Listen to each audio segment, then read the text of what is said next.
கொலுவுக்கு கலசம் வைக்க போகிறோம். இங்கே பாருங்கள், பிள்ளையார், காமதேனு, கற்பக விருட்சம், லக்ஷ்மி எல்லாம் அந்த தட்டில் வச்சாச்சு. அரிசி, பச்சரிசி கொட்டியாச்சு.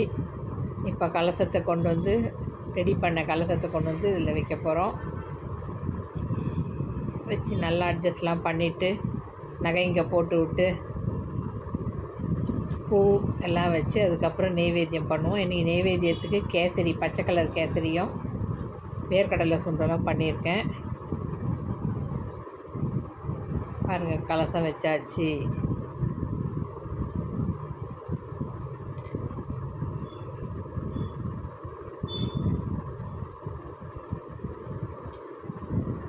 நாளையிலேருந்து கொலு ஸ்டார்ட் ஆகும். எப்போவுமே மாலி அமாவாசை அன்றைக்கி எல்லாருமே கலசம் வச்சுருவாங்க. அமாவாசை அன்றைக்கி, நிறைஞ்ச அமாவாசை அன்றைக்கி கலசம் வைக்கிற வழக்கம். எங்கள் வீட்டில் வந்து கொலுவுக்கு அந்த அம்மன் முகம்லாம் வைக்கிற பழக்கம் இல்லை. வெறும் தேங்காய் தான் வைப்போம். மட்டை தேங்காய் தான் வச்சு கலசம் வைப்போம். அதனால் வெறும் கலசத்துக்கு மட்டும் இந்த பாவாடை மாதிரி கட்டி அப்படி வைக்கிறது தான். பாருங்கள், வச்சாச்சு. இப்போ நகையெல்லாம் போட்டுட்டு பூவெல்லாம் வச்சுட்டு அதுக்கப்புறம் நெய்வேத்தியம் வச்சு தீபாராதனை பண்ண வேண்டியது தான்.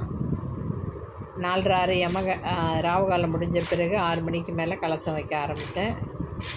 7 மணிக்குள்ளே வச்சு பூஜைலாம் முடிச்சிட்டோம். மேலே பாலாவுக்கும் நகைலாம் போட்டாச்சு. மறக்காமல் சேனலை சப்ஸ்கிரைப் பண்ணிக்கோங்க. கொலு டெய்லி டீட்டெயிலாக காட்டுறேன். இன்னும் கொஞ்சம் சின்ன சின்ன செட்டப்லாம் பண்ண வேண்டியிருக்கு. படிக்கட்டெல்லாம் மட்டும் முடிச்சிட்டோம். 11 படிக்கட் வச்ச கொலு. எல்லோரும் கொலு பார்க்க வாங்க. மறக்காமல் சேனலை சப்ஸ்கிரைப் பண்ணிவிடுங்க. வணக்கம்.